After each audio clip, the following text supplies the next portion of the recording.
অভিনয় করে শিল্পী যেখানে দাঁড়িয়ে থাকে, ধরো রাখাল সিংহের মতন অভিনেতা, আর তুমি থাকবে প্রথমে ডোনার, তারপরে ওই ভিআইপি, তারপরে ডোনার, তারপরে তোমার আসন কোথায়?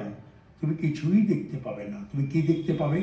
মোটা মোটা ভুরু, নাক সেমনি করে কংস চোখ তুলছে, আর উনি পেট থেকে কথা বলেন ডায়লগগুলো। এটা খুব সামনে থেকে আমি দেখেছি। আমার সৌভাগ্য, আমি শেখর গাঙ্গুলি, যাত্রার বিখ্যাত অভিনেতা, তার সাথে আমি অভিনয় করেছিলাম একটি ক্যাসেটে, রক্তে রাঙা সোনার গা, যার ডিরেকশন ছিলেন জগন্নাথ বসু, যার বাড়িতে আমি 5 বছর ছিলাম। তো জগন্নাথদা আমাকে বলছেন এবং উর্মিদি আমাকে বলছেন, শেখ শেখ কেমন করে ডায়লগ বলছে। বীণা দাশগুপ্তা, শেখর গাঙ্গুলি, নটসূর্য, দিলীপ চ্যাটার্জি, এদের সাথে অভিনয় করতে গিয়ে আমি দেখলাম গলা কাকে বলে। গলা চাই, গলা চাই, আর স্পষ্ট উচ্চারণ।